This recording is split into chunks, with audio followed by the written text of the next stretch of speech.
Acompanha Jornal da Rede Alesp. Estamos de volta, né, Julie? De volta com o Jornal da Rede Alesp, muita informação. Já nós temos a coletiva do governador João Dória, 12h45, começa? A partir do 12h45, todos os dias a gente transmite aqui na Rede Alesp a coletiva do governo do estado, contando pra gente, então, as orientações diárias sobre a pandemia da Covid-19. Sim, e esse é o nosso Jornal da Rede Alesp no combate ao coronavírus. Seguimos com mais informações sobre a pandemia e entrevistas sobre assuntos que dominam a atenção do mundo. Agora a gente vai aqui recheado de entrevistas, né, Julie? Segundo bloco, ainda mais recheado de entrevista. E a gente conversa com quem agora, Lilian? O Jornal da Rede Alesp agora vai conversar com Isabela Balalai. Ela é vice-presidente da Sociedade Brasileira de Imunizações. Ela fala sobre a vacinação contra o sarampo. Bom dia, Isabela. Bem-vinda ao Jornal da Rede Alesp. A gente fala sempre aqui que, além do combate à Covid-19, é preciso combater as outras doenças que continuam atingindo o Brasil. É isso mesmo? Bom dia, obrigada aqui pela oportunidade de conversar com a população sobre um assunto tão importante. Então, é isso mesmo, a frase que eu estou usando é: a Covid não está sozinha. A Covid não está sozinha e uma dessas outras doenças que é preciso erradicar no Brasil é o sarampo, e a gente está na segunda etapa, né, da campanha nacional da vacinação contra o sarampo. Eu gostaria que a senhora falasse um pouquinho sobre isso. Enquanto todas as nossas atenções, né, atenções e preocupações se voltam exclusivamente à Covid-19, a comunicação, basicamente, é Covid-19, a preocupação das famílias é Covid-19, o medo é Covid-19, e é claro, muito fácil de entender. O sarampo já causou no Brasil quase ou mais, porque a última vez que eu olhei eram quase 5.000, essas alturas provavelmente temos mais do que isso, 5.000 casos de sarampo no país durante esse período da Covid. Só aqui no estado do Rio, que é o segundo estado com mais casos, cerca de 23% dos casos acontecem no nosso estado, são mais de 1.000 casos de sarampo durante a pandemia da Covid. Isabela, bom dia. Quem está falando agora é Lilian, tudo bem? Olá, Lilian, tudo bem? Queria que você falasse um pouquinho para o telespectador qual que é o principal perigo em não manter, né, a caderneta de vacinação em dia, no caso o sarampo. Como você acabou de falar, todo mundo só está focado na Covid, e vem tendo campanhas campanhas de vacinação, e no caso agora é o sarampo. Qual que é o principal perigo? Bom, o sarampo ele é uma excelente, triste explicação para isso. Quando a gente baixa a cobertura vacinal, isso é, aumenta o número de pessoas não protegidas contra uma doença, com essa doença de países onde elas ainda existem, e a gente tem um surto. No caso do sarampo, foi isso que aconteceu. Quando a gente tinha cobertura vacinal, vários viajantes vinham com sarampo para o Brasil, da Europa, dos Estados Unidos, enfim. E a gente não tinha surto, porque essa pessoa chegava, era diagnosticada e a nossa população não era atingida porque estava vacinada. De 2015 para cá, a nossa cobertura veio caindo, chegando a 80% para o sarampo, por exemplo.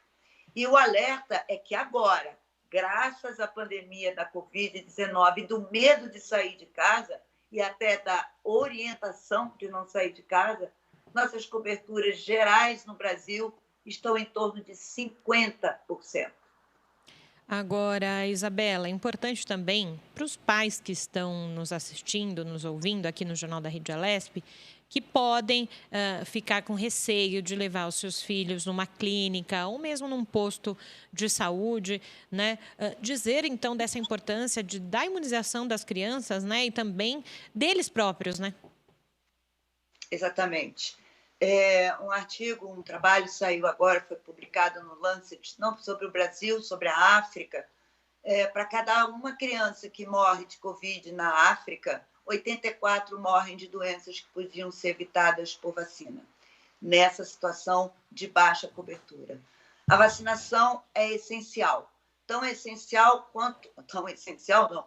Muito mais essencial, ou tão essencial, quanto ir ao supermercado, porque você precisa comprar comida, porque você precisa ir à farmácia, porque você precisa de medicamentos. A comunicação, que é uma comunicação correta, de evitar aí um serviço de saúde, né? Só ir se estiver doente, etc. e tal, ela não lembrou de considerar que sair de casa para tomar vacina é sim seguro, claro, se, como tudo agora, se as condutas de segurança sejam respeitadas. Então, recentemente, nós da Sociedade Brasileira de Imunizações, eu tive a oportunidade de gerenciar, né, a criação técnica desse material, criamos, junto com a Sociedade de Pediatria, junto com o Unicef, uma cartilha para os profissionais da saúde, como atender com segurança, como vacinar com segurança do ponto de vista da Covid, e também com orientações para as famílias. Como é que eu posso sair de casa com segurança para vacinar o meu filho? E vamos lembrar que não são só as crianças, inclusive a nossa campanha agora vai além das crianças, vai a todos os adultos até 49 anos de idade. Sem vaciná-los, a gente não consegue acabar com o surto de sarampo no país. Ô, Isabela, a gente sabe que existem vacinas que a gente só encontra em rede privada e não é disponível em rede pública. No caso, elas são realmente necessárias? E caso positivo, como que os pais que não têm recursos para pagar essa vacina, eles devem proceder? Necessárias são, do ponto de vista individual, é o padrão ouro de proteção daquele indivíduo. É considerar que ele está suscetível, né? Considerando as faixas etárias, recomendações são diferentes para criança, adolescente, adulto, idoso, mas que aquelas vacinas são importantes para a saúde dele. Do ponto de vista de saúde pública, vários fatores são considerados para incluir uma vacina, e quando essa vacina é incluída, ela é incluída para determinados grupos. A impressão que a população tem é que só esses grupos precisam ou só essas vacinas são necessárias. Vamos entender que todas as vacinas que estão hoje no Programa Nacional de Imunizações, antes só estavam na rede privada. É uma evolução natural. Hoje, o tempo para a inclusão de uma vacina no Programa Nacional de Imunizações é muito reduzido. Antes, eram 10, 15 anos uma vacina só na rede privada até que ela fosse para a rede pública. Mas o Ministério da Saúde precisa considerar o que a gente chama de custo-benefício, quer dizer, vacinando que grupo eu vou ter melhores resultados, quais são os grupos mais atingidos, quais são os grupos que mais morrem. Mas as doenças infecciosas, todas essas para as quais tem vacina, elas são consideradas potencialmente graves. Não existe vacina contra uma doença benigna ou qualquer coisa. Agora, a nossa realidade nem todo mundo, aliás, a grande parte da nossa população não tem condições financeiras de pagar uma vacina. Então, minimamente, estejam em dia com o calendário do Ministério da Saúde. O Brasil é o país que mais oferece vacina gratuita para a população. Nenhum país tem um calendário tão rico e gratuito como o nosso. Perfeito, Isabela Balalê, vice-presidente da Sociedade Brasileira de Imunizações. Obrigada pela sua contribuição hoje aqui ao Jornal da Rede Alesp. Obrigada de novo pela oportunidade e peço a todos, procurem um serviço de vacinação. Saiam de máscaras, levem o seu álcool gel, proteja o seu bebê que não pode usar máscara, usando a sua máscara e mantendo o distanciamento de 2 metros de qualquer pessoa. Uma boa tarde para todo mundo. Boa tarde, obrigada pela entrevista. Bem, o Jornal da Rede Alesp conversa agora com Silvia Tavares de Oliveira, que ela é presidente do Conselho Federal de Fonoaudiologia. E ela fala sobre o tratamento fonoaudiológico em meio à pandemia do coronavírus. Silvia, bem-vinda ao Jornal da Rede Alesp. Boa tarde. E nesse momento, né, como a categoria está engajada e se cuidando, né, contra a Covid-19? Boa tarde a todos.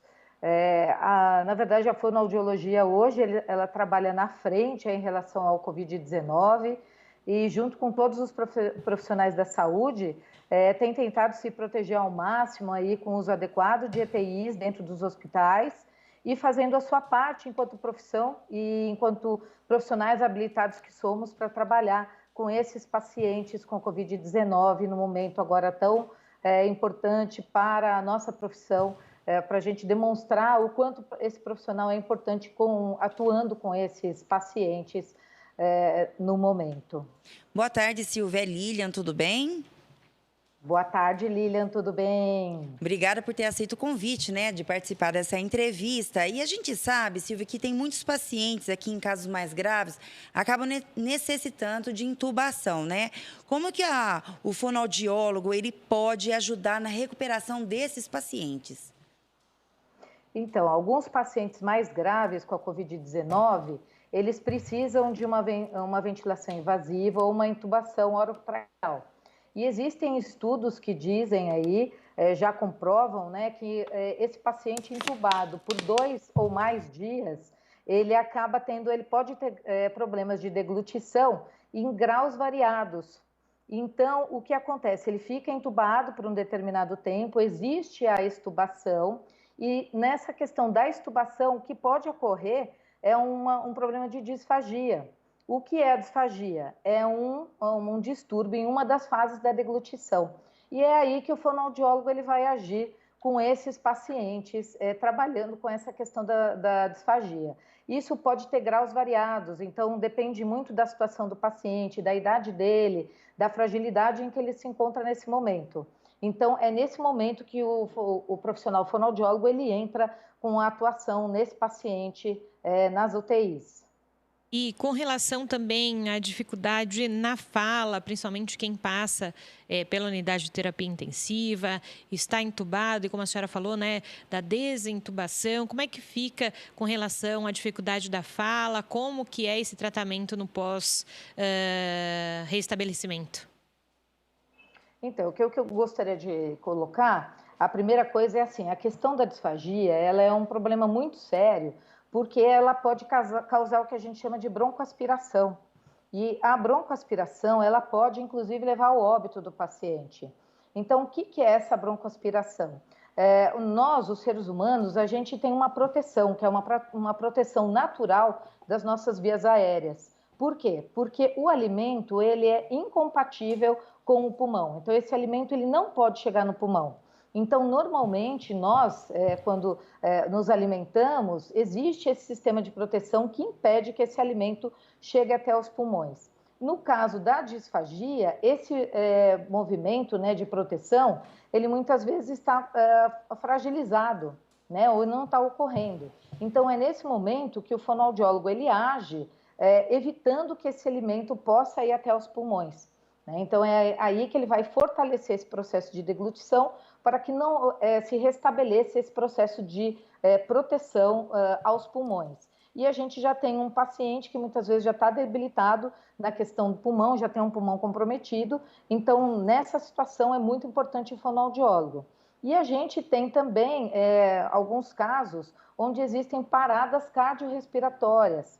E essas paradas cardiorrespiratórias, elas podem causar tipos de comprometimentos, né, no cérebro, e se esse comprometimento ocorrer exatamente nas áreas da linguagem, então o fonoaudiólogo ele tem que entrar para reabilitar esse paciente que por algum tipo de ocorrência e durante a doença, como consequência da doença, ele teve um problema neurológico e que vai causar esse problema de linguagem na fala dele.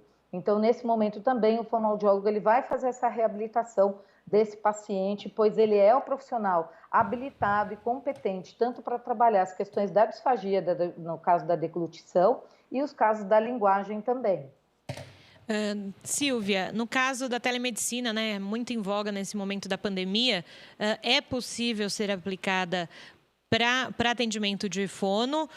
Se sim, como é que deve ser feito? Qual deve ser o procedimento para quem está escutando, vendo a gente? A primeira coisa é assim, a gente não trabalha com a telemedicina. Nós temos a telefonoaudiologia. A telefonoaudiologia, nesse momento de pandemia, realmente teve uma repercussão muito grande, porque muitos profissionais estão nas suas casas, impedidos de sair ou de atender pessoalmente alguns pacientes, né? E aí o que aconteceu? O Conselho Federal de Fonoaudiologia, ele publicou uma recomendação número 20, que determina quais são as formas e como esse profissional pode atender esse paciente do seu escritório de forma remota. E agora, na semana que vem, nós estamos publicando uma nova resolução de telefonoaudiologia, que será publicada na semana que vem, identificando quais os pacientes podem ser atendidos. Por quê? Porque o fonoaudiólogo ele trabalha muito com contato direto com o paciente, com a manipulação do paciente. Então, nesses casos, a telefonoaudiologia ela não é recomendada, não pode ser feita. Mas em casos em que o paciente ele já vem sendo atendido, pode ser feita orientação, pode ser feito em alguns casos, sim, o atendimento pela telefonoaudiologia. Mas aqueles casos em que exige a manipulação do paciente, o contato, o toque do fonoaudiólogo, então nesses casos, infelizmente, a telefonoaudiologia não dá conta. Mas na semana que vem o profissional poderá acessar no site do Conselho Federal a nova resolução com todas as instruções, junto com um guia prático de atualização dele para como ele vai poder agir nesse momento. Silvia Tavares, presidente do Conselho Federal de Fonoaudiologia, obrigada pela sua contribuição hoje aqui na Rede Alesp. Obrigada a você, Elígia, espero que tenha contribuído aí com essas informações. Obrigada e tenha uma boa tarde. Bem, o Jornal da Rede Alesp agora, Júlia, vamos falar com o deputado Ed Thomas, do PSB. Ele vai falar sobre a PL 33 de 2020, que institui o Dia Estadual de Combate ao Trabalho Infantil.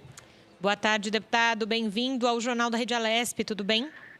Boa tarde para ti, boa tarde para todos.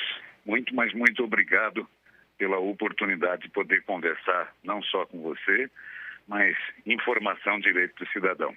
Perfeito. A gente sabe que o trabalho infantil sempre foi um tema muito grave na nossa sociedade, né? E no meio da pandemia, muitos chefes de família acabaram perdendo os seus recursos e nesse momento é um assunto ainda mais delicado. Eu queria que o senhor falasse um pouquinho sobre, então, esse seu projeto. Olha, primeiro que esse projeto foi me apresentado pelo juiz de trabalho, Dr. Oliva. Ele, de Presidente Prudente, hoje residente em Presidente Venceslau, aposentado, né, para dizer da credibilidade do projeto. O Dr. Oliva, ele já trabalha na erradicação do trabalho infantil através da Justiça do Trabalho, através do Ministério Público do Trabalho, para buscarmos terminar e exterminar com essa exploração. E eu agradeço a ele, ao Dr. Oliva, por ter me passado esse projeto para que eu pudesse apresentar na Assembleia Legislativa, não somente como uma data, mas uma conscientização a todos, conscientização dos adultos, principalmente, né, para que não haja essa exploração.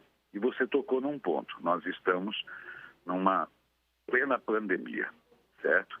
Onde a vulnerabilidade maior são das nossas crianças e dos nossos adolescentes, certo?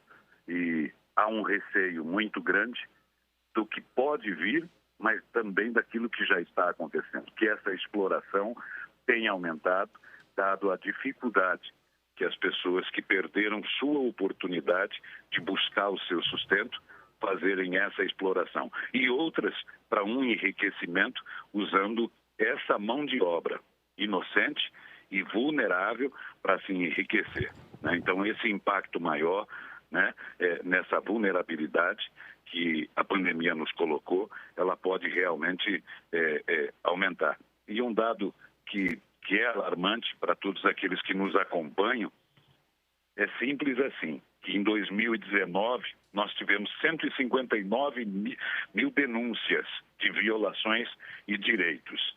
Dessas 159 mil denúncias, 86 mil tinham como crianças e adolescentes sendo usadas, né, para esse tipo de trabalho. E no trabalho ilegal, mais de 4.200 crianças, entre idade de 5 a 17 anos. Então, esse projeto 33 de 2020 traz a esse debate que a TV Assembleia, que a Rádio Assembleia, que a Rede Alesp está fazendo, né, para informar as pessoas e que denunciar é muito importante. O Disque 100 precisa ser usado para fazer essas denúncias. O deputado, que maneira que o senhor avalia que o Executivo, né, e o Parlamento, ele pode contribuir para evitar que as crianças deixem de ir à escola ou abreviem, né, seu período de desenvolvimento infantil, entrando antes da hora no mercado, ainda mais nesse momento tão delicado que o país está passando? Olha, eu creio que o que a gente vive nesse momento é um reflexo de uma política pública não realizada no passado. E eu não estou falando desse passado recente, mas de governos anteriores, né, que fizeram pouco através de políticas públicas para a proteção, né, a não violação desses direitos. É necessário que o Executivo, né, que é dono do orçamento, e a gente, pela Assembleia, a gente sugestiona, a gente constrói projetos, mas é sempre bom informar as pessoas que os projetos que os deputados apresentem não podem onerar os cofres públicos, não podem provocar gastos aos cofres públicos, o que eu acho muito injusto. E isso acaba ficando como uma tarefa do Executivo, que acaba valorizando mais o concreto, o ferro, o cimento, o asfalto, aquilo que se tem visibilidade, e esquecendo e escondendo essas pessoas, né, esses seres que acabam ficando invisíveis num orçamento. Eu sempre fui defensor de um orçamento humano, principalmente para as crianças e para adolescentes. Eu acho que essa responsabilidade é grandiosa para que o Executivo faça a sua parte e invista recursos, seja na informação, seja na proteção, seja na nossa polícia, seja na apuração de denúncias, seja na fiscalização, que também é minha obrigação, né? E que essas pessoas que exploram essa mão de obra sejam realmente punidos. Eu acho que a gente tem que ser forte, o Executivo tem que agir fortemente, né, para coibir todas essas violações. Deputado, o senhor também é integrante da CPI que investiga a violência sexual no ensino superior, e na apresentação do plano de trabalho, a deputada doutora Damares Moura trouxe um dado bem alarmante de que 67% dos entrevistados disseram ter sofrido algum tipo de violência. Eu queria que o senhor fizesse uma análise da CPI, o quanto ela vai contribuir, talvez, para novas regras com relação a festas, trotes nas próprias universidades. É triste que isso tenha acontecido, que a gente tenha que fazer uma CPI para apurar, né, esse crime nojento, certo? Porque nós temos a nossa casa, a segunda casa é a escola. Na escola não pode acontecer, em lugar nenhum pode acontecer. Mas é muito triste saber que violações e que abusos sexuais acontecem dentro de casa, por pessoas muito próximas, e que na escola realmente não está diferente, né? Nós vivemos numa sociedade machista, e há quem defenda todo esse tipo de situação. A doutora Damares protocolizou essa CPI, nós assinamos, nós fazemos parte como membro. É alarmante, não se pode esconder sujeira embaixo do tapete de forma nenhuma. O nome escola é casa, né? É lugar de conhecimento. Mais do que isso, tem que ser um lugar de segurança, E a CPI é muito, mas muito importante. Eu tenho certeza que nós tiraremos dessa CPI e apresentaremos para os órgãos competentes, tá? Situações muito, mas muito tristes que nossas alunas, né? que nossas meninas e nossas mulheres estão vivendo, sendo violentadas, né? Num lugar que deveria ser de paz e de muita, mas muita segurança. O deputado, de acordo com a mesma pesquisa, né, a deputada apresentou na comissão que 27% dos homens entrevistados declararam que abusar de garotas alcoolizadas não é violência. O que o senhor atribui a um pensamento equivocado de homens? O senhor acha que é só o machismo, como o senhor disse também, ou é falta de princípios na instrução da educação mesmo? Eu creio que o primeiro diploma que a gente recebe na vida não é um diploma de escola, mas é um diploma de registro de nascimento. Que a família é a grande formação, né? A gente tem essa instituição esfacelada, machucada e destruída. Acredito que não ainda, praticamente. Que tudo isso volta à frase que eu disse de uma sociedade machista, né? De uma sociedade que, infelizmente, acaba achando que é normal, né? Estuprar e violentar uma pessoa numa festa através do álcool. Não é não, né? O corpo da pessoa é o templo dela e ali não há, você não pode infringir, não se tem autorização para isso. Nós estamos em 2020, né? E há homens tratando mulheres, daquela foto antiga de arrastando uma mulher pelo cabelo. A gente acaba se sentindo, sabe, diferente, dado ao pensamento que tantas pessoas têm de colocar isso como normalidade. Normalidade. Então, isso não é normalidade. Você embebedar ou você estar numa festa e você avançar e você estuprar e você violentar. Não é normal. Como falar em pedofilia, e eu trabalhei na CPI da pedofilia no estado de São Paulo, e a gente precisa quebrar esse silêncio. Eu creio que essa CPI é para quebrar esse silêncio, que professores têm que quebrar esse silêncio, que o político, que os governantes têm que quebrar esse silêncio e encarar isso realmente de frente. Nada disso é normal. Não se pode encarar isso como normal de forma nenhuma. É nojento. Me perdoe pela palavra. Eu tenho um pensamento e acredito que tenho aprendido com meu pai e com a minha mãe que o homem veio para proteger, né? Eu tenho uma obrigação amorosa de proteger não somente as mulheres da minha vida, mas aquelas que estiver ao meu redor e aquelas que estiver perto de mim. A palavra é uma só, é respeito, é se ter respeito. Não se pode tudo, jamais.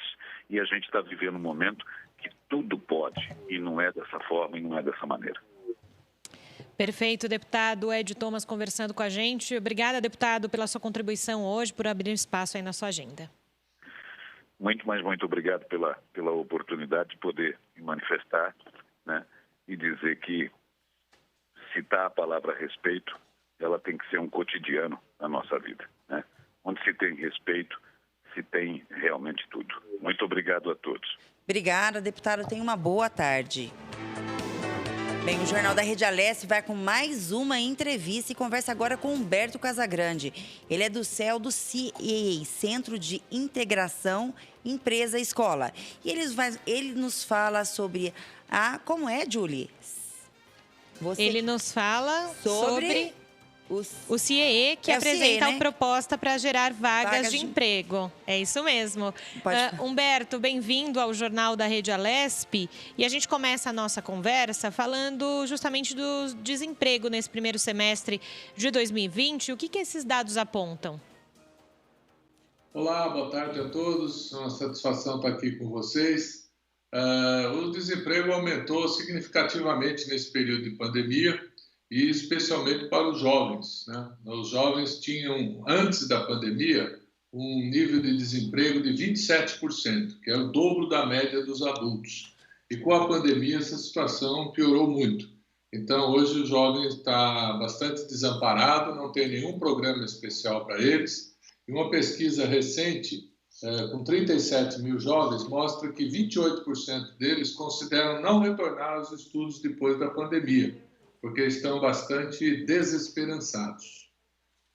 Agora, Humberto, é um dado que não preocupa, imagino eu, não só nesse momento da pandemia, mas também, como você bem disse, 37% desses jovens não pretendem voltar nesse momento ao mercado de trabalho. Qual que é a análise que você faz de impacto, então, já nesse momento da pandemia? Então, nós precisamos, diante dessa situação, criar alguma coisa para os jovens. O governo tem apresentado propostas para alguns segmentos, diversos segmentos da economia, e os jovens estão fora. Hoje nós temos 48 milhões e meio de estudantes no Brasil, no ensino médio e no ensino fundamental. Eles representam 1/4 da população brasileira e para eles não tem programa nenhum. Então, nós estamos oferecendo, o Centro de Integração Empresa-Escola, o CIE, nós estamos oferecendo ao governo uma proposta que julgamos bastante interessante. Esta proposta seria a seguinte: nós criaríamos 400 mil vagas de emprego de aprendiz para jovens de 14 a 24 anos. Esses aprendizes iriam trabalhar nas pequenas e médias empresas, porque as grandes empresas têm recursos para fazer essas contratações. Então, eles trabalhariam nessas pequenas e médias empresas e metade do salário desses jovens seria paga pelo governo e a outra metade pelas próprias empresas. O programa do aprendiz, ele dura 2 anos. O jovem assina um contrato, ele tem uma jornada parcial, 30% na escola e 70% trabalhando na empresa. E esse é um contrato com previsão de término, ou seja, dura 2 anos. A nossa proposta é que fosse feita uma única contratação nesse sistema, durante 2 anos, 400 mil jovens, e esses valores a serem consumidos do governo para pagar metade desse salário, ele representaria apenas, então, somente 0,5% do orçamento que o governo propôs para combater a crise da pandemia do coronavírus. Então, nós achamos que o jovem, que é o futuro do Brasil, que está desamparado, que tem o dobro do desemprego da média nacional, merece pelo menos 0,5% do orçamento para o coronavírus. E com isso, então, nós estaríamos criando essas 400 mil vagas em todo o Brasil e dando oportunidades a esses jovens. Lembrando que no CIE, hoje, nós atendemos 300 mil jovens, mas nós temos uma fila de espera de 3 milhões de jovens, ou seja, nós só conseguimos atender 10% deles. E por essa proposta, isso aumentaria o número de jovens atendidos significativamente, ela seria muito rápida e efetiva, porque esses jovens já existem e nós já os colocaríamos trabalhando rapidamente. Sabemos que muitas políticas governamentais são demoradas, decide-se lá em Brasília, depois o dinheiro não chega na ponta, as coisas não acontecem. E por essa proposta, em 60 dias, a gente coloca esses jovens trabalhando.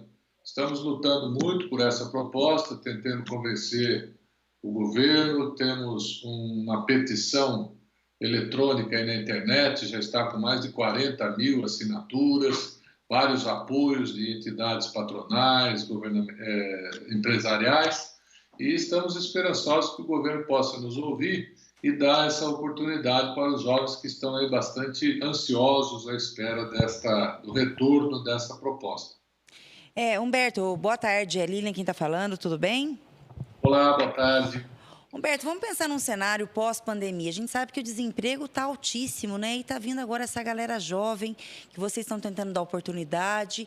Mas é uma situação muito caótica se você pensar no amanhã. Você acha que o governo poderia ajudar mais, criar mais propostas e oportunidades, fazer mais parcerias? Ou ele está numa maneira muito lenta ainda de esticar o braço e ajudar esses jovens que estão entrando no mercado de trabalho e já um mercado que já está estafado, com um número de desemprego muito alto? O governo está muito lento, na minha opinião. Eu acho que, independentemente do julgamento das medidas, as coisas estão demorando muito para acontecer. Existe um período de análise demorado, depois a implementação demorada.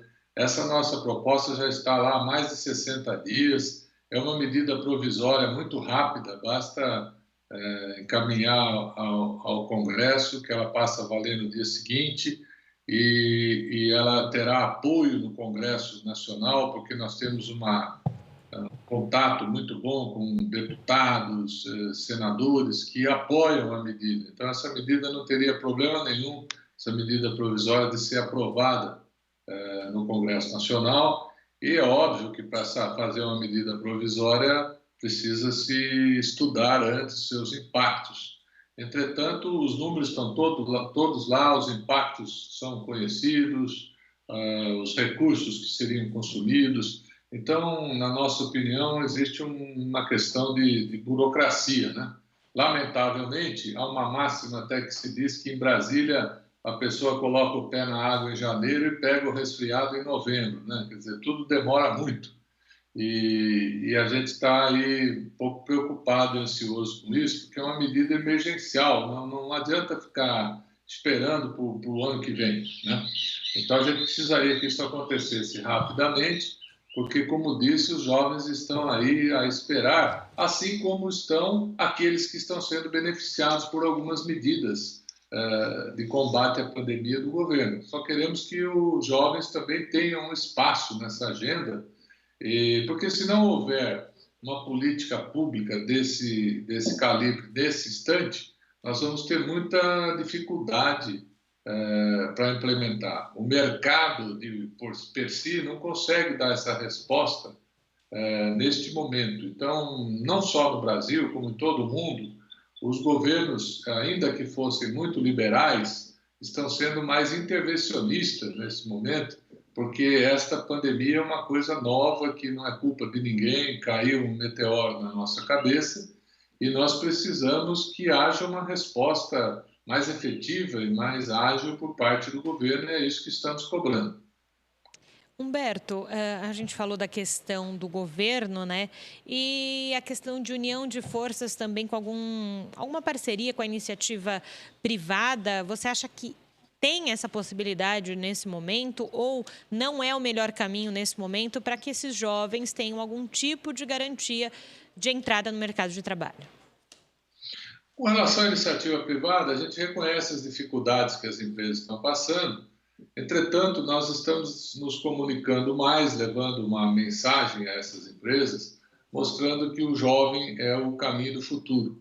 Contratar um jovem para trabalhar hoje não é só uma ação social, uma ação filantrópica, é, antes de mais nada, um bom negócio. É uma aposta no futuro.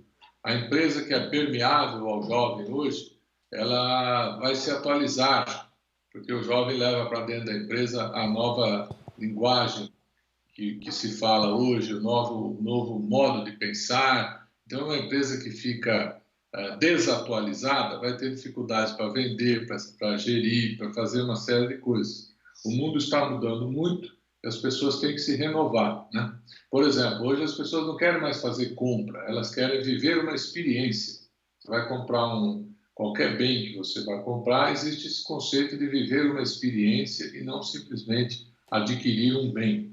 Esse conceito está no jovem. O jovem sabe a linguagem, sabe como falar, como abordar, e, enfim, leva um entusiasmo para dentro da empresa. Então, para as empresas privadas, nós estamos levando este tipo de convencimento. Quer dizer, procure, apesar do ambiente de crise, o jovem vai ajudar muito nesse soerguimento da economia, nesse relançamento das empresas, porque ele está preparado, motivado para fazer todo esse trabalho. Então, as empresas privadas podem fazer, sim, muito nesse instante. Imagine você, nós temos milhões de empresas no Brasil ainda, apesar que muitas estão fechando, quebrando e tal, mas ainda temos muitas empresas. Se cada empresa dessa contratasse um único jovem, nós teríamos milhões de empregos, né? O jovem aprendiz, o jovem estagiário ganha salário mínimo, hora, vai ganhar menos do que R$1.000, porque ele não trabalha 8 horas por dia. E ele vai levar para dentro da empresa muito dinamismo e muita energia. Então, o custo é relativamente baixo. No caso do aprendiz, os encargos sociais são menores do que dos empregados normalmente. Só tem vantagens para uma empresa contratar esses nossos jovens. Então, é essa mensagem que a gente leva para as empresas privadas para poder, então, ajudar essa tragédia nacional que é o desemprego do jovem e a falta de oportunidades. Perfeito, quero te agradecer, Humberto Casagrande, CEO do CIEE. Muito obrigado pela sua contribuição aqui no Jornal da Rede Alesp de hoje. Eu que agradeço pela oportunidade. Obrigada, muito importante o que o Humberto, né, o CEO da CIEE, contando para a gente que é a grande preocupação nesse momento do desemprego em si e do desemprego do jovem que não vê nesse momento novas perspectivas para conseguir entrar no mercado de trabalho e ajudar a sua família, né, Lilian? Não vê um horizonte. Isso é muito preocupante, né? Você para e pensa, eu vou ajudar, mas como ele falou, se cada empresa contratasse um menor aprendiz, ia já resolver uma boa parte desse problema, né? É aquela questão dos dois lados, né? É uma questão dos dois lados. Um lado se preocupa, o outro tenta absorver dentro da sua realidade, mas por isso que a gente traz também esses temas para você que está em casa, ouvindo, né, vendo o Jornal da Rede Alesp, porque são os setores da nossa economia, da nossa sociedade que estão verdadeiramente sendo afetados por essa pandemia que já está aqui no Brasil há 4 meses. Com certeza, vamos torcer que logo passe tudo isso e as pessoas começam a retomar a vida normal, né, Julie? É isso mesmo. E Vamos tem...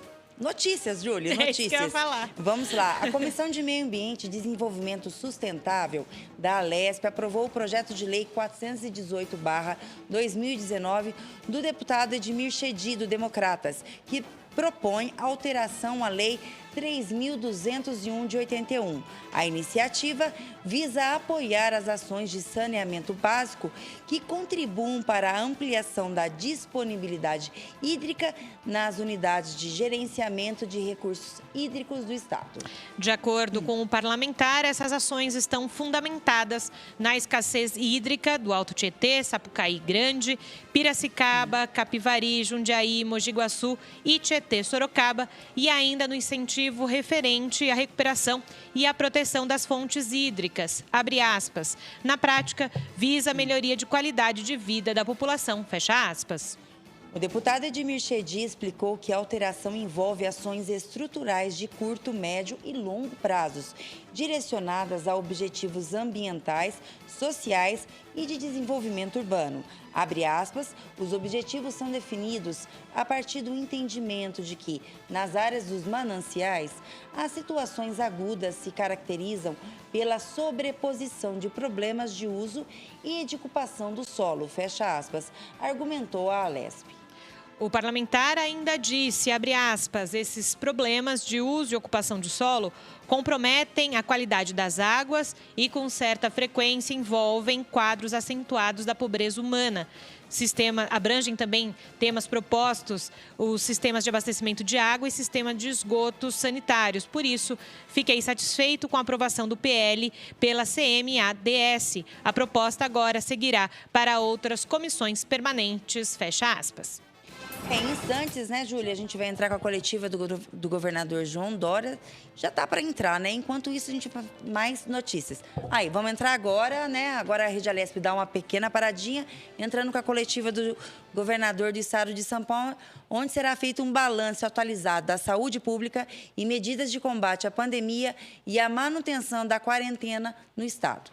Os últimos preparativos, né? Você acompanha agora na nossa imagem na Rede Alesp para o início da coletiva. Hoje, quinta-feira, chamada Coletiva da Saúde, né? Nesse momento, iniciando lá no Palácio dos Bandeirantes. Boa tarde a todos.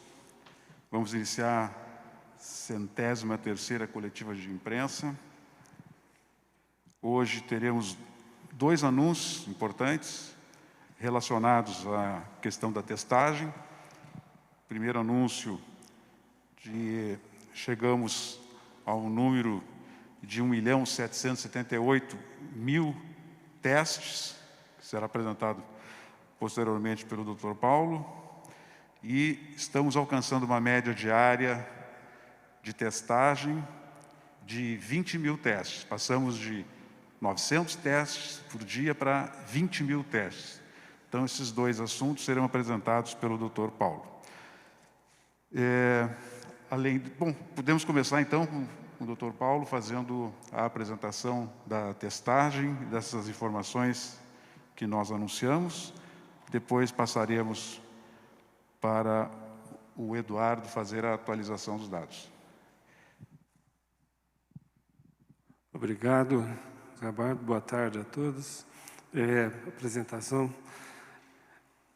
Nós sabemos que seria fundamental conseguir sistematizar e sintetizar informações de testagem em todos os níveis, as testagens realizadas pelos municípios, pelo Estado e pelos laboratórios privados. Início de junho foi feita uma resolução da Secretaria de Saúde, onde colocou a necessidade de informação de resultados positivos e resultados negativos de todas as testagens realizadas no Estado de São Paulo. Nós, então, conseguimos organizar esses dados, essas informações.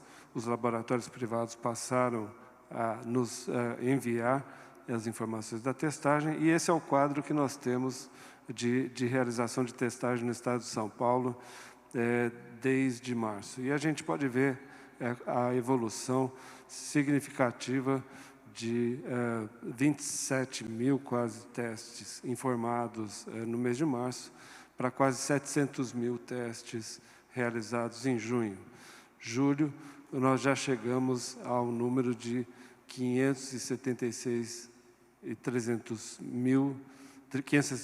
mil testes, ainda um número crescente, porque os laboratórios, principalmente os laboratórios privados, continuam nos enviando as suas informações através de planilhas que são, então, incorporadas, e os números, com certeza, vão crescer em relação a julho, não só nessa semana, mas nas próximas semanas, conforme a informação é enviada para a Secretaria de Saúde. Próximo, por favor. Aqui nós temos um quadro, um gráfico mostrando a evolução da testagem diária média por mês. Então, de quase 4 mil testes dia em abril, pulamos para 12 mil testes dia em maio, e junho e julho passamos os 20 mil testes dia em média. E, como eu mencionei, em julho continuamos com os números crescendo, de forma que a nossa expectativa é que superemos a marca obtida em junho de testes dia. O próximo, por favor. Aqui nós temos a proporção do tipo de teste realizado até o momento. 60% de todos os testes são testes do tipo RT-PCR, testes diagnósticos.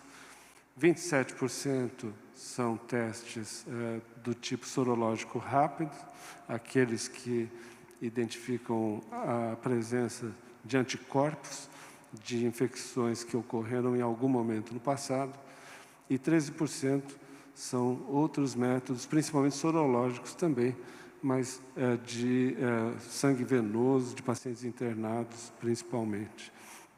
Também uma categoria que tem crescido progressivamente.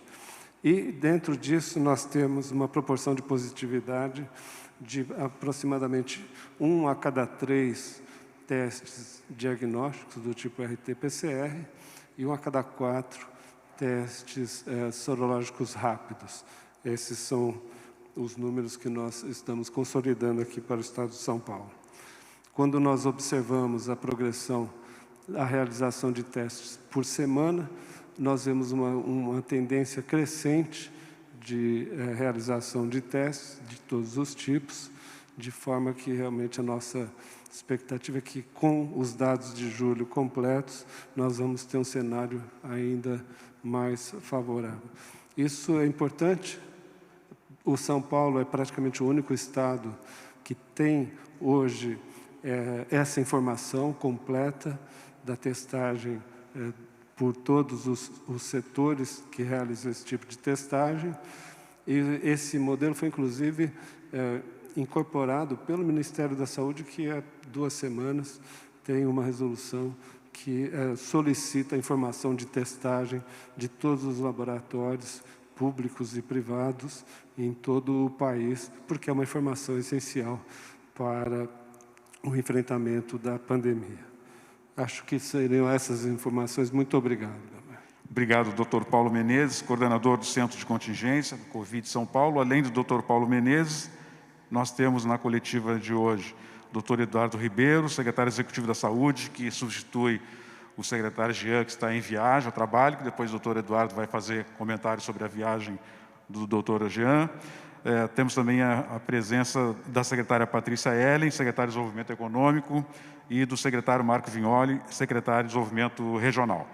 Então, de imediato, peço para que o Dr. Eduardo Ribeiro faça a atualização dos dados sobre Covid-19 no estado de São Paulo. Obrigado, Gabardo. Muito bom dia a todas e a todos. Vamos então para a atualização dos dados. No Brasil, totalizamos até o momento 2.552.265 casos e 90.134 óbitos. No estado de São Paulo, a totalização de casos é de 529.006, com 22.710 óbitos totalizados até o momento. Em relação à ocupação da rede hospitalar, nós temos a taxa de ocupação dos leitos de UTI no estado em 65,1% e na Grande São Paulo 62,9%. Temos internados neste momento em leitos de UTI 5.099 pacientes e em leitos de enfermaria 7.164 pacientes. Totalizamos no estado de São Paulo até o momento 349.287 casos recuperados, com 67.799 altas hospitalares. Em relação aos casos, segundo o tipo de teste, os casos confirmados segundo o tipo de teste, totalizamos para o dia 14.809 casos, sendo que destes, 33% foram confirmados por testes rápidos, 63% por RT-PCR e 4% por outras metodologias. Em relação ao total de casos, dos 529.006 casos, 30% foram confirmados por teste rápido, 68% por RT-PCR e 2% por outras metodologias. Em relação à projeção de casos no estado de São Paulo, estamos caminhando para o final do mês de julho e a curva de projeção encontra-se dentro da faixa estimada para casos, com os 529.006 casos dentro da faixa estimada para este período da segunda quinzena de julho, próximo. Da mesma forma que os óbitos, 22.710, também encontram-se dentro da faixa do intervalo de confiança previsto para esse período. Eram essas as informações. Obrigado, Gabardo. Obrigado, Eduardo. De imediato, então, a secretária Patrícia Ellen, para a sua manifestação. Muito obrigada, Gabardo. Queria comentar sobre os dados de testagem. É muito importante a gente seguir essa tendência aqui de aumento da capacidade de testagem e precisamos seguir contando também com a mobilização que está acontecendo nos municípios, tanto dos prefeitos como da atuação da vigilância municipal, né, juntamente aqui com a vigilância estadual, o CVE, sob o comando do Dr. Paulo Menezes. Esses dados que foram mostrados impressionam e precisam também seguir crescendo. Essa média aqui diária de 23 mil testes equivale a cerca de 52 testes a cada 100 mil habitantes por dia. Esse era o patamar que a Alemanha testava em junho. A gente já registrou nas últimas semanas que a gente está conseguindo chegar a entre 28 e 30 mil testes dia, que equivale aqui ao número entre 60 e 65 testes a cada 100 mil habitantes. O governador João Dória nos tinha colocado a meta para chegar em agosto ao patamar atual da Alemanha, que são 72 testes a cada 100 mil habitantes. Com esses números que o senhor mostrou aqui, doutor Paulo, nós estamos quase chegando nessa meta já no encerramento do mês de julho. Então, isso é uma excelente notícia. E esse trabalho, combinado com o trabalho sob a liderança aqui também da vigilância, que é o trabalho de monitoramento e isolamento de contatos, é fundamental para boa execução e êxito da retomada gradual das atividades. E isso tem se refletido nos números. O trabalho de isolamento de contatos que está sendo realizado pela vigilância, que foi tão reforçado pelo Gabardo aqui também ontem, ele já se comprova também nos números, né? A gente iniciou o Plano São Paulo há quase 2 meses e aumentamos aqui a testagem, isso foi visto nos dados, e nos últimos 7 dias no nosso estado teve um aumento aqui de casos de mais de 60% comprovados, que estamos testando mais, tanto PCR quanto testes sorológicos, mas uma estabilidade nas internações, redução, estabilidade. A cada 7 dias, nossa média móvel aqui de 7 dias está registrando uma queda de internações entre 1% e 4% no estado como um todo. E uma estabilidade para uma leve redução também já de óbitos.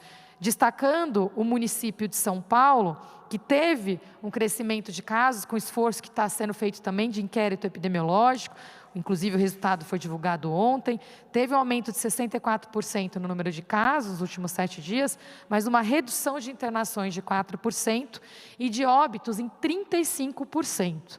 Então, mostra novamente que esse trabalho aqui combinado de retomada gradual, aplicação de protocolos, está surtindo efeito nos números. Mas nós também não vamos esmorecer, então eu queria também destacar uma outra região que está requerendo uma atenção especial nossa, que é o Vale do Ribeira, né, onde nós vimos que houve uma piora importante nos números e que está sendo trabalhada, né? Então, em registro, nós vimos que houve um aumento no número das internações, o secretário Marco Vignoli acabou de voltar de lá, vai poder trazer detalhes. Nós temos ali uma ocupação de leitos que está chegando agora a 80% na região, com um aumento no número de casos de 163% e um aumento muito preocupante no número de óbitos. Eu gostaria de destacar que o Plano São Paulo é um plano de gestão e convivência com a pandemia, que tem gatilhos para que a gente retome as atividades onde é possível, mas que também endureçamos as medidas restritivas quando é necessário. Então, nós temos esse cenário de estabilidade, mesmo em pleno inverno, com o frio que nós estamos presenciando hoje. Temos que celebrar o esforço da população e o resultado de estabilidade no Estado, mas vamos seguir atuando quando for necessário também. E acredito que agora o secretário Marco Vignoli vai trazer alguns detalhes dessa atuação, em especial na região que está requerendo uma atenção especial essa semana, que é a região do Vale do Ribeira. Muito obrigada. Obrigado, secretária Patrícia. Então, o secretário Marco Vignoli pode fazer sua manifestação, inclusive, da viagem que já fez hoje pela manhã. Boa tarde a todos. O Vale do Ribeira teve esse aumento ao longo dos últimos dias, como aqui pontuado pela secretária Patrícia Ellen. Então, hoje pela manhã, eu e o secretário da Saúde, doutor Jean, estivemos no Vale do Ribeira. O secretário segue lá na região. Nós estivemos no Hospital Leopoldo Bevilacqua, o qual tem feito um atendimento importante nos casos de Covid-19 e, na característica do hospital, nós adicionamos potencial de transporte, ambulâncias semi-UTI com respiradores. Ele é um hospital de entrada lá no Vale do Ribeira e, conforme os casos vão tendo uma maior gravidade, esses pacientes são transferidos para o hospital de registro. O hospital de registro tem uma grande estrutura física, é um hospital novo na região. Então, com isso, nós estamos disponibilizando uma nova ala, uma ala inteira do hospital, com equipamentos, com equipe que está sendo treinada nesse momento, para a partir de segunda-feira nós termos essa ala funcionando. São 10 novos leitos de UTI, que dão um acréscimo em 35% nos leitos do Vale do Ribeira, né? isso juntando com aqueles 30% que nós já aumentamos desde o início da pandemia, portanto, um crescimento na capacidade hospitalar do Vale do Ribeira de 65%. Com isso, nós estamos observando também esse crescimento e, se necessário, já deixamos também programado o aumento de outros 10 leitos em mais uma ala do Hospital de Registro, que está disponível para que a gente possa fazer mais uma ampliação, se necessário. Hoje também nós dialogamos com os prefeitos lá do Vale do Ribeira, consórcio de saúde, o consórcio que faz a gestão do Hospital Leopoldo Bevilacqua e também o Codivar, que é o consórcio dos prefeitos do Litoral Sul e do Vale do Ribeira. Com isso, todos empenhados, mobilizados no isolamento social, para que a gente possa fazer o Vale do Ribeira arrefecer esses números da Covid-19, que hoje tiveram esse acréscimo. Portanto, o Dr. Jean segue lá no Vale do Ribeira hoje ao longo do dia, com a equipe que está em treinamento, com o corpo clínico dos hospitais, para que a gente possa avançar nessa capacidade hospitalar, que até agora deu conta de todos os casos do Vale e que vai seguir dando conta com essa ampliação que nós estamos fazendo. Obrigado, secretário Vignoli. Importante, então, destacar essas providências que estão sendo tomadas pela Secretaria de Saúde em relação a essa região que tem apresentado nos últimos dias dados que nos deixam preocupados. Obviamente, esse monitoramento é feito diariamente, então, seguramente amanhã serão tomadas algumas outras medidas em relação a essa região. Vamos passar para as perguntas. Mudou um pouquinho a ordem. A primeira pergunta seria da Maria Manso, da TV Cultura, depois a Tainá Falcão, do CNN, Fábio Diamante, SBT, Carolina, Rede TV, por último, William Cury, da Globo News. Boa tarde a todos. Boa tarde, Mariana. Eu tenho duas questões, uma para o Vignoli, sobre esse treinamento que está sendo feito com os profissionais de saúde lá no Vale do Ribeira. Não seria possível e mais rápido levar profissionais de saúde que já atuaram aqui em São Paulo, até nos hospitais de campanha que já foram desativados para lá, para acelerar isso e até ter profissionais mais experientes para atender nesse momento de emergência lá? E para o comitê, eu queria que vocês comentassem um estudo que foi publicado hoje nos jornais sobre a carga viral das crianças, que, segundo esses estudos, eles teriam uma carga viral superior à dos adultos. Como é que vocês avaliam isso e se isso complica os planos da volta às aulas aqui no Brasil também, por favor? Obrigado, Maria Manso. Então, a primeira pergunta passa para o Marco Vignoli. Se for necessário, o Eduardo pode complementar. E a segunda passa para o Dr. Paulo responder pelo Centro de Contingência. É boa a pergunta, né, da Maria Manso, para a gente poder esclarecer. É uma integração, né? Os médicos que vêm lá para o Vale do Ribeira passaram por um período de seleção pela organização social que toca o Hospital Regional de Registro, né? Eles chegaram hoje lá, a equipe que compõe médicos, enfermeiros, todo o corpo que vai dar conta dessa ala, que se adiciona à equipe já que vinha tocando a ala que hoje já tem 10 leitos de UTI para a Covid-19 no Hospital de Registro. Portanto, essas duas equipes se integram, né? Hoje nós já temos 2 novos leitos funcionando, foram colocados ontem em atividade esses leitos. Os leitos hoje estão vazios, estão à disposição da população, então não falta leito hoje no Vale do Ribeira, e até a segunda-feira essa nova ala é ativada com essa equipe que está fazendo a integração. Eduardo, por favor. Uma complementação.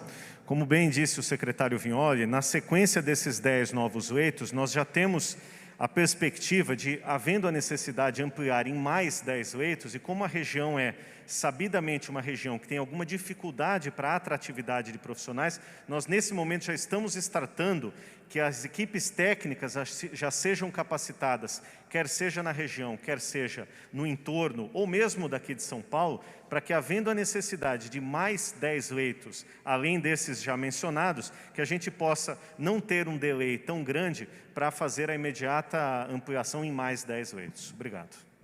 Obrigado, Eduardo. Doutor Paulo, sobre essa questão da publicação desse trabalho sobre carga viral em crianças.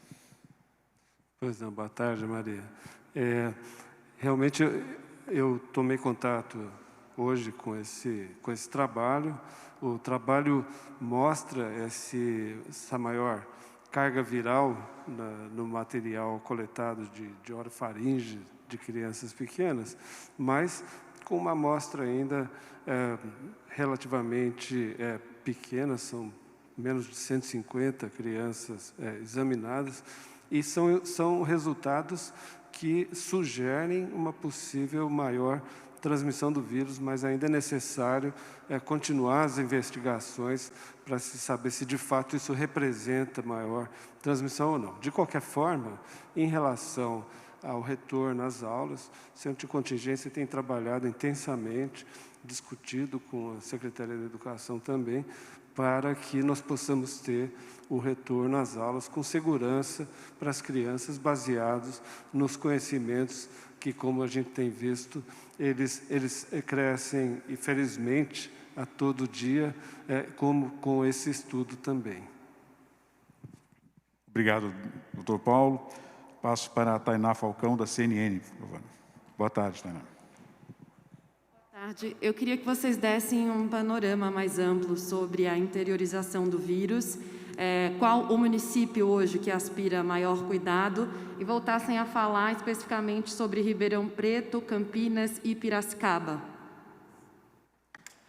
Vou pedir para a secretária Patrícia e o secretário Vignoli para poder responder essas questões relacionadas às regiões, aos municípios com maior transmissão da doença.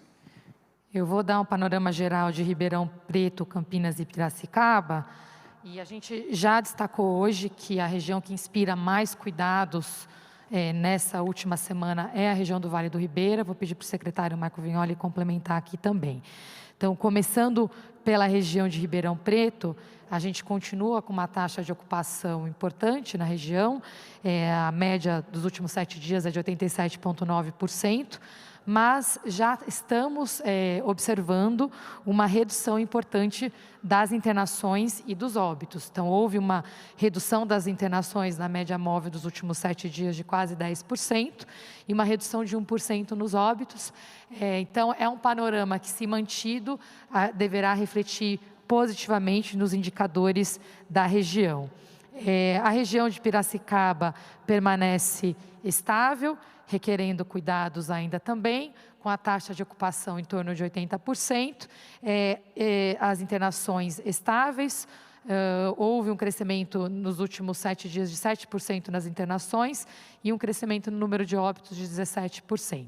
Então, é uma região que inspira cuidados, estável ali, mas lembrando que as duas regiões estão na fase vermelha. E para finalizar, Campinas tem tido uma melhora expressiva.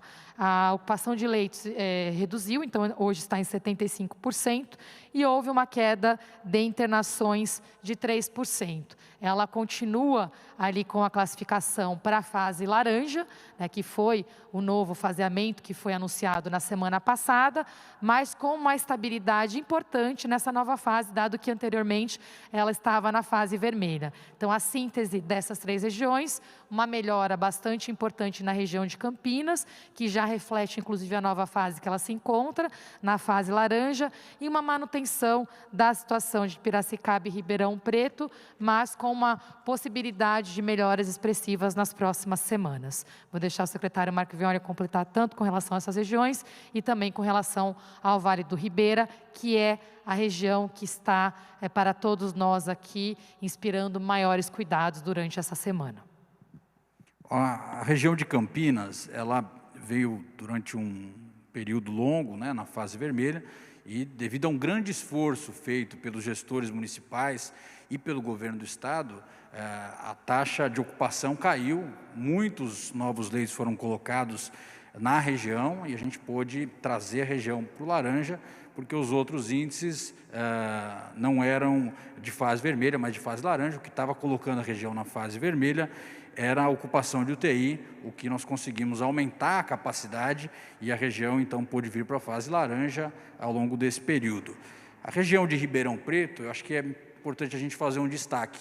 Ela conseguiu triplicar o número de leitos, ela tinha 6,83 leitos por 100 mil habitantes, e agora está batendo 20 leitos por 100 mil habitantes. Então, mais do que triplicar ao longo desse período, é um grande trabalho que vem sendo feito na região, os índices de ocupação vêm caindo, então é um esforço feito de forma muito intensa pelos gestores, pela equipe da Secretaria de Saúde, ao longo desse período, tem melhorado os indicadores de Ribeirão Preto. Assim como Franca, né? Nós anunciamos essa semana 30 novos leitos na região de Franca, e ontem mesmo eu recebi um comunicado da Santa Casa de Franca, de que está colocando de pé novos leitos com os repasses do governo do estado e da prefeitura de Franca. Então, essas duas regiões tiveram um aumento da capacidade hospitalar muito grande, consequentemente uma baixa na taxa de ocupação. O destaque de atenção no momento é o Vale do Ribeira. Nós estamos fazendo as ações para que essa ocupação possa cair com uma maior capacidade de leitos. Esse esforço imediato que vem sendo feito já surte efeito imediato, e a região de Piracicaba também, ela é a terceira região do estado que mais recebeu respiradores, ela recebeu 168 respiradores até agora, um esforço feito também para aumentar a capacidade hospitalar, vem surtindo efeito, os índices da evolução da pandemia têm se mantido estáveis, com o aumento da capacidade, consequentemente, essa taxa de ocupação deve cair também para as próximas avaliações. Obrigado, secretária Patrícia, secretária Vignoli. Próximo, Fábio Diamante, SBT. Boa tarde, Fábio. Boa tarde a todos. Eu queria fazer duas perguntas. Em relação ao Vale do Ribeira, queria saber se os senhores entendem que essas medidas elas podem ser suficientes ou uma reclassificação é dada como certa. Ela está inclusive uma dúvida, ela está na fase amarela, se é possível ela regredir direto para a vermelha e não uma fase para trás. Uma segunda questão, queria saber como é que está, se o governo de São Paulo aguarda ainda a entrega de respiradores pelo Ministério da Saúde. A Folha de São Paulo publicou uma matéria mostrando que o Ministério da Saúde está suspendendo a compra, contratos de compra, principalmente respiradores móveis, que são também muito importantes. Queria saber como vocês veem essa diminuição com a pandemia em alta no país e se o Estado aguarda ainda esse tipo de equipamento do Ministério da Saúde. Obrigado. A primeira pergunta em relação ao Vale do Ribeiro, a secretária Patrícia vai responder, e depois sobre respiradores, doutor Eduardo. Sobre a reclassificação, Fábio, a gente tem, inclusive, as classificações extraordinárias, elas servem para isso, para colocar regiões que precisam ir diretamente para a fase vermelha. Então, é possível, sim, ir do amarelo diretamente para o vermelho, né, e por isso que nós fazemos essas classificações extraordinárias. Sobre o Vale, todas as medidas estão sendo tomadas, o secretário Jean não participou aqui hoje exatamente para estar lá, e visitar todos os hospitais, o secretário Vignoli estava lá também, e amanhã nós vamos trazer aqui, não vou antecipar, mas a gente está analisando, monitorando tudo o que é possível fazer, e se for necessário, amanhã a gente vai fazer uma classificação extraordinária para a região. Secretário Eduardo, por favor. Em relação aos respiradores, ao longo deste período, desde o final de março, nós recebemos um quantitativo de respiradores do Ministério. No entanto, a grande diferença que se deu no estado de São Paulo e que possibilitou a ampliação de leitos de UTI de cerca de 3.400 para mais de 8.000 leitos foi a provisão de respiradores pelo próprio governo do estado de São Paulo. Então, nós conseguimos obter mais de 3.500 respiradores, o que neste momento não coloca em risco a estratégia do governo do estado, o fato do governo federal estar desistindo da aquisição de respiradores, né? Mostra que o governo do estado de São Paulo adotou uma estratégia acertada em não contar com esse quantitativo de respiradores do Ministério e prover por meios próprios a aquisição e provisão de respiradores para ampliação significativa de leitos de UTI na rede pública estadual. Obrigado, Eduardo. Próxima pergunta, Carolina Riguengo, da Rede TV. Boa tarde. Eu gostaria de saber, já que a gente tem testes mostrando um aumento tão significativo de pessoas infectadas pelo novo coronavírus, o que é que, na opinião de vocês, está acontecendo? As pessoas não estão se cuidando o suficiente? E outros países tiveram uma segunda onda. A gente tem a percepção que a gente ainda está na primeira só porque a curva não baixou e subiu novamente, mas sim ela sempre se mantém ali. Quando vocês mostram para a gente os números, está batendo pertinho da máxima das projeções feitas por vocês, principalmente no número de óbitos. Obrigada. Doutor Paulo, por favor. Boa tarde, Carolina. Bom,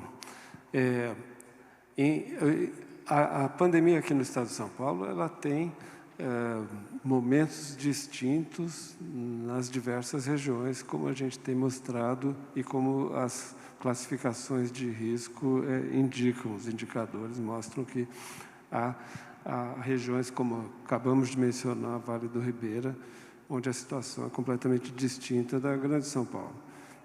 Agora, as projeções, ontem mesmo eu falei de projeções e comentei que as projeções são feitas em cima dos dados conforme eles vão sendo atualizados. Então, tivemos há 12 dias atrás a projeção para os 15 dias que se completam na sexta-feira, baseado no que vinha ocorrendo até 12 dias atrás.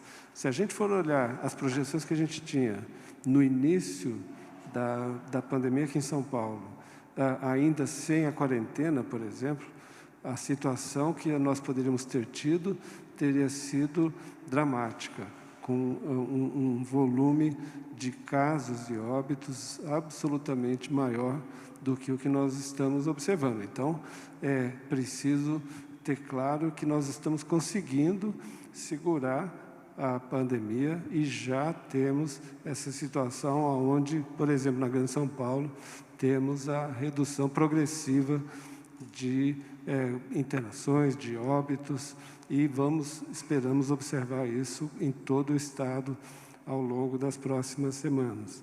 Então, acho que a projeção que se conclui na sexta-feira, nós devemos terminar no meio daquele intervalo que foi colocado há 12 dias atrás. Acho que estamos tendo o resultado que nós esperávamos de todas as ações do Plano São Paulo para combater a pandemia. Obrigado, doutor Paulo. Vou pedir para o Eduardo complementar. Se possível, reposicionar os dois slides que falam dos gráficos do número de casos e do número de óbitos, que já foi. Só para isso, exatamente. Para complementar e reforçar a fala do professor Paulo, as projeções de casos que nós acompanhamos diariamente e que já tem comprovada aderência à realidade, então nós temos mais de 98% de aderência à realidade aqui para o momento presente, mostra que o número de casos está absolutamente dentro da faixa de variação prevista para esse período, que é a segunda quinzena de julho. Próximo. Da mesma forma, a projeção estimada para a segunda quinzena de julho é onde se encontra o patamar do número de óbitos neste momento totalizado no estado de São Paulo. Obrigado. Obrigado, Eduardo. A última pergunta, então, é do William Cury, da Globo News, TV Globo. Boa tarde a todos. Observando os números, de casos no centro da meta e de mortes também atingindo ali o centro da projeção feita pelo governo do estado de São Paulo, e tendo a justificativa da maior testagem da população para justificar o aumento de casos, que segue sendo expressivo, mas a gente também tem um aumento, não um aumento, mas continua tendo mortes em um número que é elevado. Hoje, por exemplo, foram 321. E aí não dá para atribuir também a maior testagem, ao meu ver, porque morte é morte, não tem... já estava sendo contabilizada. Então, eu queria saber quanto que realmente esse aumento corresponde à maior testagem e quanto que é pela maior exposição da população com a reabertura da economia do Plano São Paulo. As pessoas estão, de fato, se expondo mais, está havendo um crescimento de casos e de mortes por causa disso? Obrigado. Obrigado, William. Eu vou pedir para a secretária Patrícia fazer as suas considerações em relação à tua pergunta. Sobre o Plano São Paulo, Will, nós encomendamos, inclusive, um estudo da FIP para entender o impacto do Plano São Paulo econômico e também com relação à mobilidade das pessoas e o resultado, se teve alguma influência na pandemia. Hoje nós tivemos uma prévia dos resultados dessas análises que a gente vai apresentar para vocês nos próximos dias. A FIP, o professor Eduardo Erdade, nos apresentou. E nós ficamos muito contentes com o resultado, porque comprova que, por um lado, o Plano São Paulo está fazendo o seu trabalho com essa retomada gradual das atividades. Para a economia houve um resultado positivo, eles estão finalizando os números, mas houve um impacto ali de cerca de 30% de diferença no que diz respeito ao faturamento das empresas, a gente vai trazer mais detalhes, mas não houve um impacto negativo no que diz respeito ao aumento da pandemia. E eles mensuraram isso em casos e em óbitos, tá? Com vários modelos que nos foram apresentados, comparando aqui como é que está sendo o curso da pandemia vis-à-vis o Plano São Paulo, e nós tivemos acesso a essas informações hoje e vamos trazer aqui o resultado dos estudos assim que eles nos fizerem a primeira entrega formal também, mas estamos aqui compartilhando em primeira mão que fica claro que essa retomada faseada está sendo feita de uma forma responsável pela população, pelos setores econômicos e pelos prefeitos, e a adoção dos protocolos tem sido fundamental. Um número que eu acho muito importante que a gente monitore também juntos é o número de internações. Lembra que a gente monitora internações por casos confirmados de Covid, mas também casos suspeitos de síndrome respiratória aguda grave. E eu mencionei para vocês que esse número permanece estável em todo o estado, né, na verdade reduzindo na região metropolitana, e estável no interior. Então, esse dado nos dá esse respaldo, mostrando a estabilidade, né, e o acerto da retomada gradual, como ela está sendo realizada hoje. Muito obrigada. Obrigado, secretária Patrícia. Doutor Paulo, por favor, para complementar a pergunta feita pelo William Cury. Só para complementar, William, a região que tem retomada de atividades, ou as regiões, são Grande São Paulo, Baixada Santista, principalmente, né? Temos lá registro, a região do Vale do Ribeira, que está em amarelo, provavelmente até amanhã. Mas o que eu quero chamar a atenção é de que, na Grande São Paulo, que nós temos metade da população do estado que volta a ter uma maior atividade em relação à quarentena anterior, nós não estamos observando aumento de óbitos, pelo contrário. Então, não conseguimos ver uma relação entre retomada de atividades e volta da transmissão do vírus. Acho que o plano está sendo muito bem sucedido nesse sentido. Muito obrigado, doutor Paulo. Agradeço a presença dos jornalistas, todos que acompanharam a coletiva, e damos por encerrada a 103ª coletiva de imprensa. Obrigado a todos. Ouvimos então a coletiva de imprensa do governo do estado de São Paulo, hoje, quinta-feira, 30 de julho de 2020, a coletiva da saúde, que nos trouxe informações importantes nesse momento da pandemia em todo o estado de São Paulo. E a principal notícia dada pelo Centro de Contingenciamento da Covid-19 do estado de São Paulo é com relação às testagens. Segundo as informações do governo, 1.778.000 testes já foram feitos até o início desta semana em todo o estado de São Paulo. E foi destacado, então, o número diário de testes, né?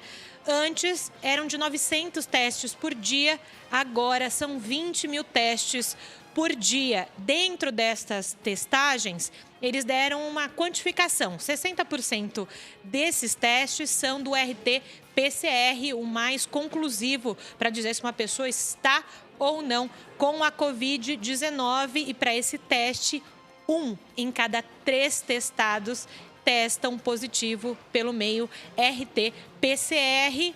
E eles ressaltaram ainda que o estado de São Paulo é o único estado que tem aí um completo planejamento de testagem para a Covid-19. Também foi atualizado os números diários de óbitos e também de casos no Brasil da Covid-19. No Brasil, 2.552.265 casos, 90.134 óbitos. Aqui no estado de São Paulo, são 529.006 casos, 22.710 óbitos até este momento, até esta quinta-feira, em todo o estado de São Paulo.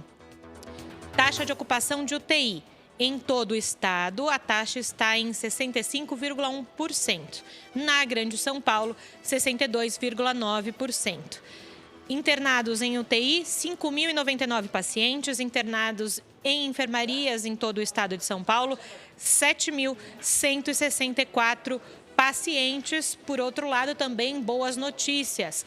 Casos recuperados em todo o estado de São Paulo, 349.287.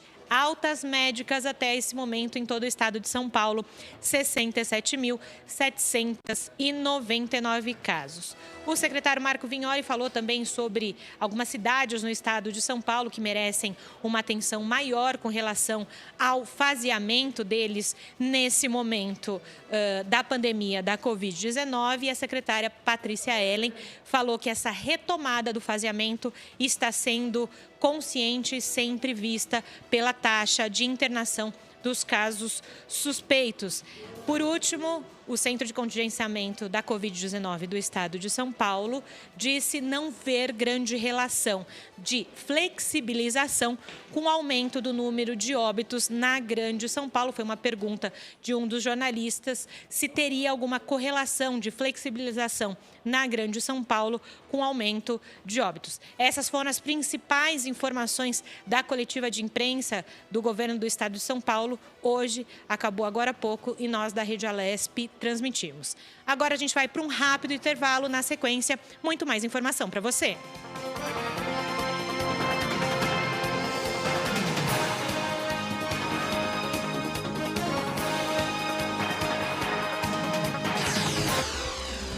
Você acompanha Jornal da Rede Alesp.